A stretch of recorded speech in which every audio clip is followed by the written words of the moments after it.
Coucou, j'ai demandé au guide s'il y avait un message à transmettre ce matin. Ils m'ont dit reprends l'oracle des vies antérieures. Donc on va voir ce qu'on veut nous transmettre, dans quelle situation tu es en ce moment, ou ce que tu en es à dépasser.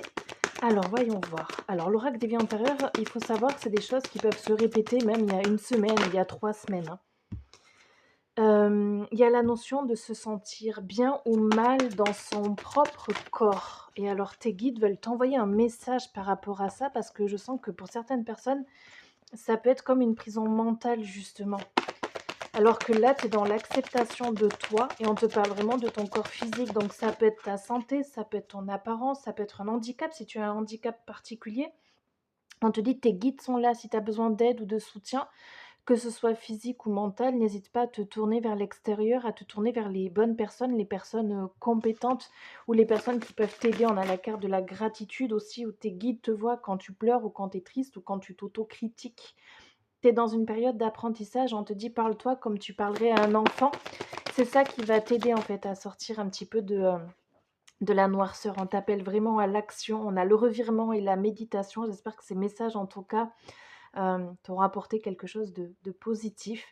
La méditation, c'est détachez-vous de vos préoccupations habituelles nourries par votre ego. Donc pour certaines personnes, elles ont besoin d'entendre qu'elles sont belles. Pour d'autres personnes, elles ont besoin d'entendre qu'il est temps qu'elles aillent demander de l'aide ou du soutien, surtout si elles ont des douleurs particulières ou des troubles particuliers en lien avec le corps. N'hésitez pas, c'est vraiment le petit déclic des guides pour vous accepter ou vous donner l'élan en fait d'oser avancer ou de continuer à avancer. Le succès va dépendre d'un état d'esprit positif et de l'emploi de certains mots que vous utilisez.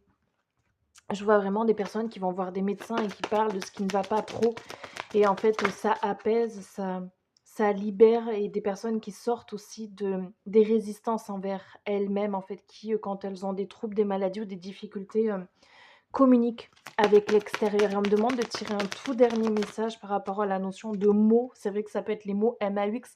On vous dit: «Prenez le temps». En fait, si les guides vous donnent tous ces messages, c'est justement pour que vous puissiez ensuite, profiter du temps en réalité et je vois qu'il y a des personnes qui en ont marre, peut-être marre de vivre aussi, parce qu'il peut y avoir, une période de burn-out, de saturation et on vous dit vraiment tournez-vous vers ce qui vous fait du bien. Ça peut être un thérapeute et ça peut être la poésie aussi, parfois écrire ce qu'on ressent, le partager ou pas obligatoirement le partager, mais ça peut être utile donc let's go. On me dit que j'ai encore un petit peu de temps pour vous partager un dernier message. On a la carte de la protection d'âme, on te dit tes anges, tes guides sont là. OK, donc crois en toi. On a la carte des animaux aussi avec la notion des bienfaiteurs. Je te fais des bisous, prends bien soin de toi.